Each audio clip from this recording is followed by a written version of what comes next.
तो चलिए आज की कथा का शुभारंभ करते हैं और आज की इस कथा में आप भगवान श्री गणेश जी को समर्पित दिव्य कवच का पाठ भी सुनेंगे। नारद जी ने कहा, श्री गणेश के स्तोत्र और उनके मनोहर पूजन को तो मैंने सुन लिया। अब मुझे जन्म मृत्यु के चक्र से छुड़ाने वाले कवच को भी सुनने की इच्छा है। श्री नारायण जी ने कहा, नारद, उस देव सभा के मध्य जब गणेश जी की पूजा संपन्न हुई, तब शनिदेव ने सबके तारक जगत गुरु श्री विष्णु से कहा। शनिदेव बोले, वेद वेत्ताओं में श्रेष्ठ हे भगवान, संपूर्ण दुखों के विनाश और दुख की पूर्णतया शांति के लिए विघ्नहर्ता गणेश जी के कवच का वर्णन कीजिए। प्रभु, हमारा माया शक्ति के साथ विवाद हो गया है, इसलिए उस विघ्न के प्रशमन के लिए अर्थात नाश के लिए मैं उस कवच को धारण करूंगा। तदंतर भगवान विष्णु ने कवच की गोपनीयता और महिमा बतलाते हुए कहा, हे सूर्यनंदन, 10 लाख जप करने से कवच सिद्ध हो जाता है। जो मनुष्य कवच सिद्ध कर लेता है वह मृत्यु को जीतने में समर्थ हो जाता है। सिद्ध कवच वाला मनुष्य उसके ग्रहण मात्र से भूतल पर वाग्मी, चिरंजीवी, सर्वत्र विजयी और पूज्य हो जाता है। इस माला मंत्र को और इस पुण्य कवच को धारण करने वाले मनुष्यों के सारे पाप निश्चय ही नष्ट हो जाते हैं। भूत, प्रेत, पिशाच, कुष्मांड, ब्रह्म राक्षस, डाकिनी, योगिनी, बेताल आदि बालग्रह तथा क्षेत्रपाल आदि कवच के शब्द मात्र के श्रवण से ही भयभीत होकर भाग खड़े होते हैं। जैसे गरुड़ के निकट सर्प नहीं जाते, उसी तरह कवचधारी पुरुषों के निकट आदि, व्याधि और भयदायक शोक नहीं फटकते। इसे अपने सरल स्वभाव वाले गुरु भक्त शिष्य को ही बतलाना चाहिए। हे शनिश्चर, इस संसार मोहन नामक कवच के प्रजापति ऋषि हैं, बृहति छंद है और स्वयं लंबोदर गणेश देवता हैं। धर्म, अर्थ, काम और मोक्ष में इसका विनियोग कहा गया है। मुने, यह संपूर्ण कवचों का सारभूत है। ओम गंग हुम श्री गणेशाय स्वाहा, यह मेरे मस्तक की रक्षा करे। 32 अक्षरों वाला मंत्र सदा मेरे ललाट को बचाए। ओम ह्रीं क्लीं श्रीं गम, यह निरंतर मेरे नेत्रों की रक्षा करे। विघ्नेश भूतल पर सदा मेरे तालू की रक्षा करें। ओम ह्रीं श्रीं क्लीं, यह निरंतर मेरी नासिका की रक्षा करे। तथा ओम गौं गंग शूर्पकर्णाय स्वाहा, यह मेरे ओठ को सुरक्षित रखे। षोडशाक्षर मंत्र मेरे दांत, तालू और जीभ को बचाए। ओम लंग श्रीं लंबोदराय स्वाहा, सदा गंड स्थल की रक्षा करे। ओम क्लीं ह्रीं विघ्ननाशाय स्वाहा, सदा कानों की रक्षा करे। ओम श्रीं गंग गजाननाय स्वाहा, सदा मेरे कंधों की रक्षा करे। ओम ह्रीं विनायकाय स्वाहा, सदा पृष्ठभाग की रक्षा करे। ओम क्लीं ह्रीं कंकाल की और गंग पक्ष स्थल की रक्षा करे। विघ्न निहंता हाथ, पैर तथा सर्वांग को सुरक्षित रखे। पूर्व दिशा में लंबोदर और अग्निकोण में विघ्ननायक रक्षा करे। दक्षिण में विघ्नेश और नैऋत्य कोण में गजानन रक्षा करें। पश्चिम में पार्वती पुत्र, वायव्य कोण में शंकरात्मज, उत्तर में परिपूर्णतम श्री कृष्ण का अंश, ईशान कोण में एकदंत और ऊर्ध्व भाग में हेरंब रक्षा करें। अधोभाग में सर्व पूज्य गणाधिप सब ओर से मेरी रक्षा करें। शयन और जागरण काल में योगियों के गुरु मेरा पालन करें। वत्स, इस प्रकार जो संपूर्ण मंत्र समूहों का विग्रह स्वरूप है, उस परम अद्भुत संसार मोहन नामक कवच का मैंने तुमसे वर्णन कर दिया। हे सूर्यनंदन, इसे प्राचीन काल में गोलोक के वृंदावन में रास मंडल के अवसर पर श्री कृष्ण ने मुझ विनीत को दिया था, वही मैंने आज तुम्हें प्रदान किया है। तुम इसे जिस किसी को मत दे डालना। यह परम श्रेष्ठ, सर्वपूज्य और संपूर्ण संकटों से उबारने वाला है। जो मनुष्य विधि पूर्वक गुरु की अभ्यर्चना करके इस कवच को गले में अथवा दक्षिण भुजा में धारण करता है, वह निस्संदेह विष्णु ही है, दक्षिण अर्थात दाईं भुजा पर। हे ग्रहेंद्र, हजारों अश्वमेध और सैकड़ों वाजपेयी यज्ञ इस कवच की 16वीं कला की बराबरी भी नहीं कर सकते। जो मनुष्य इस कवच को जाने बिना शंकर सुवन गणेश की भक्ति करता है, उसके लिए 100 लाख जपने पर भी मंत्र सिद्धिदायक नहीं होता। इस प्रकार सूर्यपुत्र शनिश्चर को यह कवच प्रदान करके सुरेश्वर श्री विष्णु मौन हो गए। तब समीप में स्थित परमानंद में निमग्न हुए देवताओं ने कहा। तदंतर पहले शंकर जी का शुक्र पृथ्वी पर गिरने से कार्तिकेय जी के उत्पन्न होने की बात आई थी। उसी के संबंध में बात छिड़ने पर श्री धर्म ने कहा, भगवान, प्रकोप के कारण रति से उठते हुए शंकर जी का वह अमोघ शुक्र धरती पर गिरा था, यह मुझे ज्ञात है। भूमि ने कहा, हे ब्राह्मण, उस शुक्र का वहन करना अत्यंत कठिन था, इसलिए जब मैं उसका भार नहीं सहन कर सकी तब मैंने उसे अग्नि में डाल दिया, इसलिए मुझ अबला को क्षमा कर दीजिए। अग्नि ने कहा, जगन्नाथ, मैंने भी उस शुक्र का भार उठाने में असमर्थ होकर उसे सरकंडों के वन में फेंक दिया। भला दुर्बल का पुरुषार्थ ही क्या और उसका यश ही कैसा। वायु ने कहा, हे विष्णु, स्वर्ण रेखा नदी के तट पर सरकंडों में गिरा हुआ वह शुक्र तुरंत ही अत्यंत सुंदर बालक हो गया। श्री सूर्य ने कहा, भगवान, काल चक्र से प्रेरित हुआ मैं उस रोते हुए बालक को देखकर अस्ताचल की ओर गया, क्योंकि मैं रात में ठहरने के लिए असमर्थ हूं, अर्थात मैं तो अस्त हो गया। चंद्रमा ने कहा, हे विष्णु, उसी समय कृत्तिकाओं का समुदाय बद्रिकाश्रम से आ रहा था। उन्होंने उस रोते हुए बालक को देखा और उसे उठाकर वे अपने भवन को चली गई। जल ने कहा, प्रभु, कृतिकाओं ने उस रोते हुए शिशु को अपने घर में लाकर और उसके भूखे होने पर कृतिकाओं ने ही उसे स्तनपान कराकर बड़ा किया। वह शिवपुत्र सूर्य से भी अधिक प्रभावशाली था। दोनों संध्याओं ने कहा, भगवान, इस समय वह बालक छहों कृतिकाओं का पोष्य पुत्र है। उन्होंने स्वयं ही प्रेम पूर्वक उसका कार्तिकेय नाम रखा है। रात्रि ने कहा, प्रभु, वे कृतिकाएं उस बालक को आंखों से ओझल नहीं करती हैं। उनके लिए तो वह प्राणों से भी बढ़कर प्रेम पात्र है, क्योंकि जो पालने वाला होता है उसी का वह पुत्र कहलाता है। दिन ने कहा, देव, जो जो वस्तुएं त्रिलोकी में दुर्लभ हैं और अपने स्वाद के लिए प्रशंसित हैं, उन्हीं को वे उस बालक को खिलाती हैं। जब उस सभा में उन सभी लोगों ने प्रसन्न मन से श्री हरि से यों कहा, तब उनके उस कथन को सुनकर मधुसूदन संतुष्ट हो गए। पुत्र का पूरा समाचार पाकर देवी पार्वती का मन भी हर्ष से खिल उठा। उन्होंने ब्राह्मणों को करोड़ों रत्न, बहुत सा धन और विभिन्न प्रकार के सभी वस्त्र दिए। फिर देवी लक्ष्मी, सरस्वती जी, सावित्री जी, मैना आदि सभी महिलाओं ने तथा श्री विष्णु आदि सभी देवताओं ने ब्राह्मणों को पर्याप्त धन दिया। श्री नारायण कहते हैं, मुने, पुत्र का समाचार मिल जाने पर जब श्री विष्णु, देवगण, मुनि समुदाय और पर्वतों ने पार्वती जी सहित शंकर जी को प्रेरित किया, तब उन्होंने लाखों क्षेत्रपाल, भूत, बेताल, यक्ष, कूष्मांड, ब्रह्म राक्षस, डाकिनी, योगिनी और भैरवों के साथ महान बल पराक्रम संपन्न वीरभद्र, विशालाक्ष, शंकुकर्ण, कबंध, नंदीश्वर, महाकाल, वज्रदंत, गोधामुख, दधिमुख आदि दूतों को, जो धधकती हुई आग की लपट के समान उद्दीप्त हो रहे थे, उन्हें भेजा। उन सभी शिवदूतों ने, जो नाना प्रकार के शस्त्रास्त्रों से सुसज्जित थे, शीघ्र ही जाकर कृतिकाओं के भवन को चारों ओर से घेर लिया। उन्हें देखकर सभी कृतिकाओं का मन भय से व्याकुल हो गया। तब वे ब्रह्म तेज से उद्दीप्त होते हुए कार्तिकेय जी के पास जाकर कहने लगी, बेटा कार्तिकेय, असंख्य कराल सेनाओं ने हमारे भवन को चारों ओर से घेर लिया है और हमें पता भी नहीं कि ये किसकी सेना है। तब कार्तिकेय जी बोले, माताओं, आप लोगों का भय दूर हो जाना चाहिए। मेरे रहते आपको भय कैसा? यह कर्म भोग दुर्निवार्य है, इसे कौन हटा सकता है। इसी बीच सेनापति नंदिकेश्वर भी वहां कार्तिकेय जी के सामने उपस्थित हुए और कृतिकाओं से कहने लगे। नंदिकेश्वर ने कहा, भ्राता, संहारकर्ता सुरश्रेष्ठ शंकर जी और माता पार्वती जी द्वारा भेजे गए शुभ समाचार को मुझसे सुनो। कैलाश पर्वत पर गणेश जी के मांगलिक जन्मोत्सव के अवसर पर सभा में ब्रह्मा, विष्णु और शिवजी आदि सभी देवता उपस्थित हैं।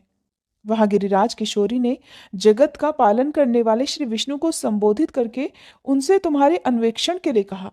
तब श्री विष्णु ने तुम्हारी प्राप्ति के लिए क्रमशः उन सभी देवों से पूछा। उनमें से प्रत्येक ने यथोचित उत्तर भी दिया। उन्हीं में धर्म अधर्म के साक्षी धर्म आदि सभी देवताओं ने परमेश्वर को आपके यहाँ कृतिकाओं के भवन में रहने की सूचना दी।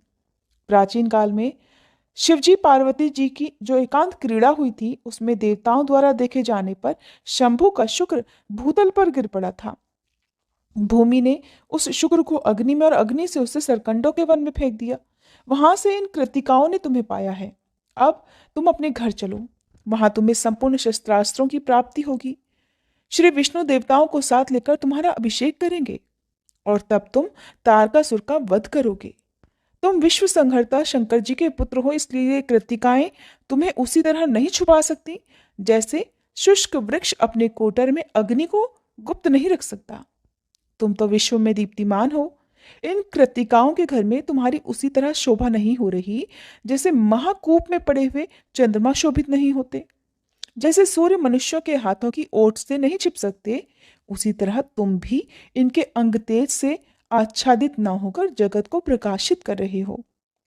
हे शंभुनंदन, तुम तो जगत व्यापी श्री विष्णु हो, अतः इन कृतिकाओं के व्याप्य नहीं हो, इनके लायक नहीं हो। जैसे आकाश किसी का व्याप्त नहीं है, वह स्वयं ही सबका व्यापक है। तुम विषयों से निर्लिप्त योगींद्र हो। ऐसी दशा में कृतिकाओं के भवन में तुम सर्वेश्वर का निवास होना उसी प्रकार संभव नहीं है जैसे शुद्र गौरैया के उदर में गरुड़ का रहना संभव नहीं है। तुम भक्तों के लिए मूर्तिमान, अनुग्रह तथा गुणों और तेजों की राशि हो। देवगण तुम्हें उसी तरह नहीं जानते जैसे योगहीन पुरुष ज्ञान से अनजान होता है। कार्तिकेय जी ने कहा, भ्राता, जो भूत भविष्य वर्तमान और तीनों कालों का ज्ञान है वह सब मुझे ज्ञात है। तुम भी तो ज्ञानी हो, क्योंकि मृत्युंजय के आश्रित हो। ऐसी दशा में तुम्हारी क्या प्रशंसा की जाए। भाई, कर्मानुसार जिनका जिन जिन योनियों में जन्म होता है वे उन्हीं योनियों में निरंतर रहते हुए निवृत्ति लाभ करते हैं। अब वे चाहे संत हों या मूर्ख हों, जिन्हें कर्म भोग के परिणाम स्वरूप जिस योनि की प्राप्ति हुई है, वे विष्णु माया से मोहित होकर उसी योनि को बहुत बढ़कर समझते हैं। जो सनातनी विष्णु माया सबकी आदि सर्वस्व प्रदान करने वाली और विश्व का मंगल करने वाली है, उन्हीं जगत जननी ने इस समय भारतवर्ष में शैलराज की पत्नी के गर्भ से जन्म धारण किया है और दारुण तपस्या करके शंकर जी को पति रूप में प्राप्त किया है। यह सभी श्री कृष्ण से उत्पन्न हुए हैं और समय आने पर केवल श्री कृष्ण में ही विलीन हो जाते हैं। प्रत्येक कल्प में सृष्टि के विधान में मैं नित्य होते हुए भी माया से आबद्ध होकर जन्म धारण करता हूँ। उस समय प्रत्येक जन्म में जगत जननी पार्वती जी ही मेरी माता होती हैं। जगत में जितनी नारियां हैं वे सभी प्रकृति से उत्पन्न हुई हैं।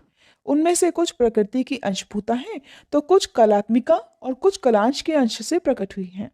ये ज्ञान संपन्न योगिनी कृतिकाएं प्रकृति की कलाएं हैं। इन्होंने निरंतर अपने स्तन के दूध और उपहार से मेरा पालन पोषण किया है, इसलिए मैं उनका पोष्य पुत्र हूँ और पोषण करने के कारण ये मेरी माताएं हैं। साथ ही मैं उन प्रकृति देवी अर्थात पार्वती जी का भी पुत्र हूँ, क्योंकि तुम्हारे स्वामी शंकर जी के शुक्र से उत्पन्न हुआ हूँ। नंदिकेश्वर, मैं गिरिराज नंदिनी के गर्भ से उत्पन्न नहीं हुआ हूँ, इसलिए जैसे वे मेरी धर्म माता है वैसी ये कृतिकाएं भी सर्वसम्मति से मेरी धर्म माताएं हैं। क्योंकि स्तनपान कराने वाली धाय, गर्भ में धारण करने वाली जननी, भोजन देने वाली पाचिका, गुरु पत्नी, अभीष्ट देवताओं की पत्नी, पिता की पत्नी अर्थात सौतेली माता, कन्या, बहन, पुत्रवधू, पत्नी की माता अर्थात सास, माता की माता अर्थात नानी, पिता की माता दादी, सहोदर भाई की पत्नी, माता की बहन मौसी, पिता की बहन बुआ और मामी, ये 16 मनुष्यों की वेद विहित माताएं कहलाती हैं।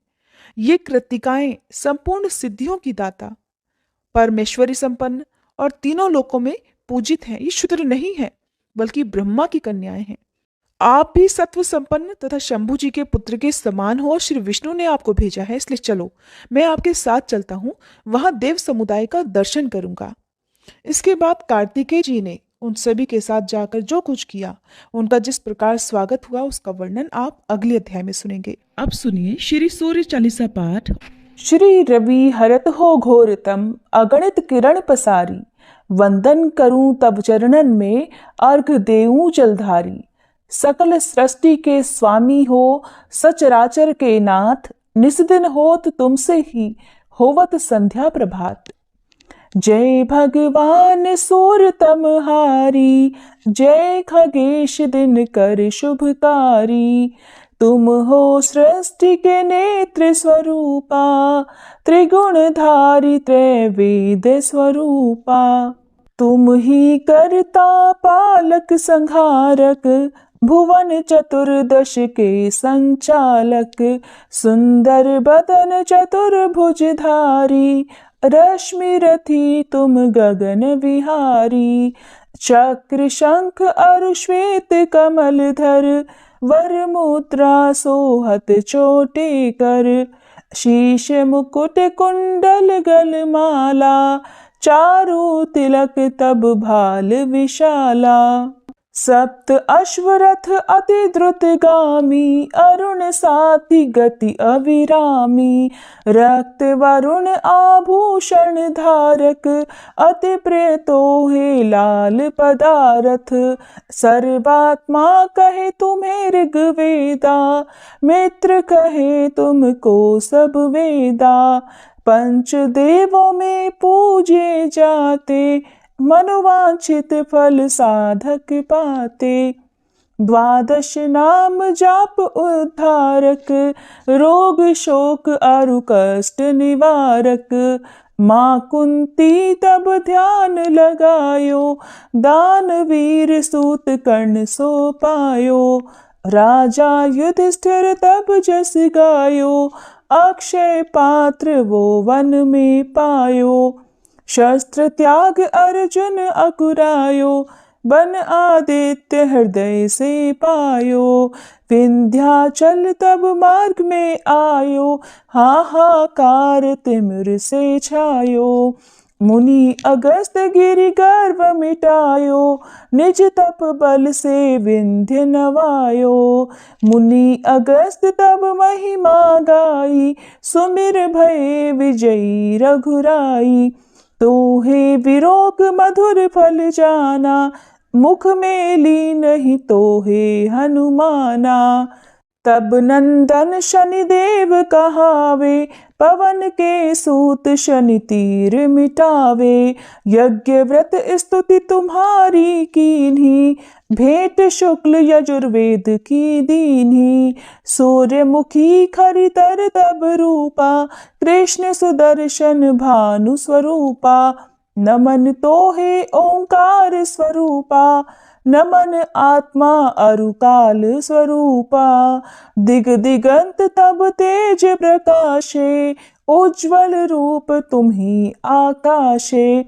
दश दिगपाल करत तब सुमिरन, अंजलि नित्य करत हैं अर्पण। त्रिविध ताप हरता तुम भगवन, ज्ञान ज्योति करता तुम भगवन। सफल बनावे तब आराधन, गायत्री जप सरल है साधन। संध्या त्रिकाल करत जो कोई, पावे कृपा सदा तब वोही। चित शांति सूर्यास्तक देव, व्याधि अपाधि सब हर लेवे। अष्टदल कमल यंत्र शुभकारी, पूजा उपासना तब सुखकारी। माघ मास शुद्ध सप्तमी पावन, आरंभ हो तब शुभ व्रत पालन। भानु सप्तमी मंगलकारी, भक्तिदायिनी दोषणहारी। रविवासर जो तुमको ध्यावे, पुत्रादिक दुख वैभव पावे। पाप रूपी पर्वत के विनाशी, व्रज रूप तुम हो अविनाशी। राहु आन तब ग्रास बनावे, ग्रहण सूर्यता को लग जावे। धर्म दान तप करते हैं साधक, मिटत राहु तब पीड़ा बाधक। सूर्य देव तब कृपा कीजे, दीर्घ आयु बल बुद्धि दीजे। सूर्य उपासना कर नित ध्यावे, कुष्ठ रोग से मुक्ति पावे। दक्षिण दिशा तोरी गति जावे, दक्षिणायन वो ही कहलावे। उत्तर मार्गी तोरो रथ होवे, उत्तरायण तब वो कहलावे।